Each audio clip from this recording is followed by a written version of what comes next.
اعوذ باللہ من الشیطان الرجیم بسم اللہ الرحمن الرحیم۔ السلام علیکم ورحمۃ اللہ وبرکاتہ۔ اللہ آپ کو اور آپ کے اہل خانہ کو سدا خوش سلامت اور آباد رکھے۔ صبح بخیر، آمین۔ بچوں جیسا کہ آپ جانتے ہیں کہ آج 6 مئی 2021 23 رمضان المبارک جمعرات کا دن ہے۔ آپ کو ام المدارس آن لائن اردو لیکچر میں ہمیشہ کی طرح خوش آمدید کہا جاتا ہے۔ بچوں جیسا کہ آپ جانتے ہیں کہ جو سبق ہم پڑھ رہے ہیں وہ ہے آئیے پاکستان کی سیر کریں۔ سب سے پہلے ہم نے اس سبق میں کیا پڑھا ہے؟ ہم نے اس سبق میں پڑھا ہے 4 صوبوں کے بارے میں۔ پاکستان کا صوبہ پنجاب، صوبہ سندھ، صوبہ بلوچستان اور خیبر پختونخوا۔ ہم نے ان 4 صوبوں کے رہن سہن، ثقافت، ان کے جو جتنے بھی ان کے کام ہیں اس کے حوالے سے، ان کے مشہور دریا، ان کے مشہور شہر، ان کی مشہور چیزوں کے بارے میں ہم نے ان سبق میں پڑھا ہے۔ اس کے بعد ہم نے اس کے الفاظ، معنی، اعراب اور جملے کیے ہیں۔ جملوں کے بعد ہم نے اس کی مشق کی تھی جس میں ہم نے مختصر سوال اور جواب کا ذکر کیا تھا، جو کہ ورک شیٹ صفحہ نمبر ہم 1 بھی کر چکے ہیں، 2 کر چکے ہیں، اور صفحہ نمبر 3 پہ کل ہم نے کیا تھا الفاظ متضاد۔ آئیے پاکستان کی سیر کریں مشق کے الفاظ متضاد، غلط جملوں کو درست کر کے لکھنا، اور واحد کے جمع اور جمع کے واحد ہم نے اس میں کیے تھے۔ تو آج بچوں ہم کرنے جا رہے ہیں ورک شیٹ صفحہ نمبر 4، جس میں آئیے پاکستان کی سیر کریں کی مشق کے کچھ سوالات دیے گئے ہیں جن کو ہم یہاں پہ ڈسکس کرتے ہیں۔ سب سے پہلے یہاں پہ الفاظ دیے گئے ہیں جن کا تلفظ واضح کرنا ہے۔ وطن، سنسکرت، معیار، صنعت، مثال، لباس۔ اس کے بعد آگے دیکھیے، اس سبق میں ایک لفظ استعمال ہوا ہے واقعہ، اور ایک لفظ استعمال ہوا ہے واقعہ۔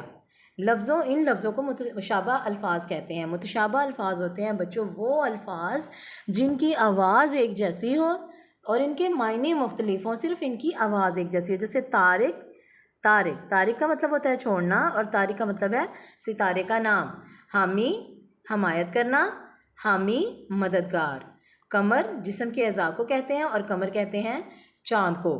اس کے بعد لغت میں سے مزید 6 متشابہ الفاظ آپ نے کوئی سے بھی ڈھونڈ لینے ہیں۔ جیسے میں نے یہاں پہ لکھا ہے نقطہ، جو ایک ڈاٹ ہوتا ہے، ایک ڈاٹ کا نشان ہوتا ہے۔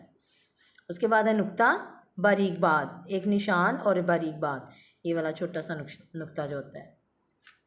اس کے بعد ہے گل کہتے ہیں پھول کو، اور گل کہتے ہیں مٹی کو۔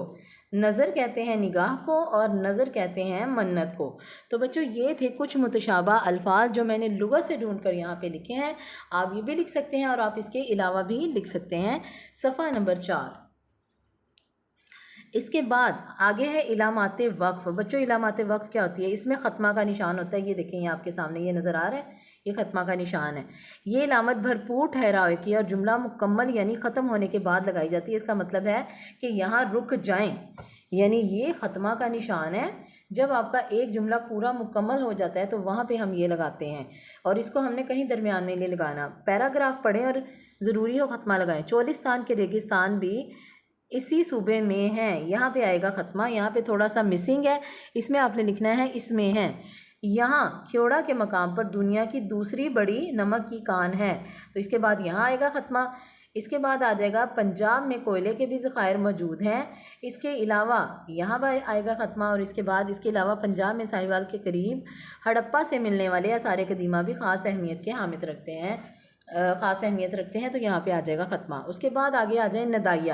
یہ علامت وہاں استعمال کی جاتی ہے جہاں جملے میں کوئی کسی جذبے، خوف، حیرت، محبت، نفرت، غم یا خوشی یا افسوس وغیرہ کی کیفیت کو ظاہر کیا جاتا ہو۔ ان جملوں میں ندائیہ علامت استعمال کی جا سکتی ہے۔ جیسے آپ کے سامنے یہ جملہ ہے اچھا، حیرت کا اظہار کر رہا ہے نا، تو اچھا کے فوراً بعد ندائیہ کا نشان آئے گا، ٹھیک ہے۔ اس کے بعد ہائے، یہ کیا ہو گیا، تو ہائے کے فوراً بعد ندائیہ کا نشان آئے گا۔ اس کے بعد آہا، سیر کا مزہ آ گیا، اب آہا کے بعد ندائیہ کا نشان آئے گا۔ السلام علیکم، آپ کا کیا حال ہے، السلام علیکم پہ ندائیہ کا نشان آئے گا، ٹھیک ہے۔ تو بچوں یہ تھا ہمارا ورک شیٹ صفحہ نمبر 4 جس میں اعراب دیے گئے ہیں، متشابہ الفاظ اور ان کے معنی دیے گئے ہیں، 2 علامات وقف دی گئی ہیں جس میں ہے ایک ختمہ اور ایک ندائیہ جس کو ہم نے یہاں پہ تفصیل سے پڑھا ہے۔ اس کے بعد ہم نے صفحہ نمبر 4 کو حل کرنا ہے، حل کر کے ہم نے اسے PDF فارم میں جی سوٹ پر بھیج دینا ہے۔ تو بچوں آج کا ہمارے کام کا یہی پہ اختتام ہوتا ہے۔ اللہ تعالیٰ آپ سب کا حامی و ناصر ہو۔ خدا حافظ بچوں۔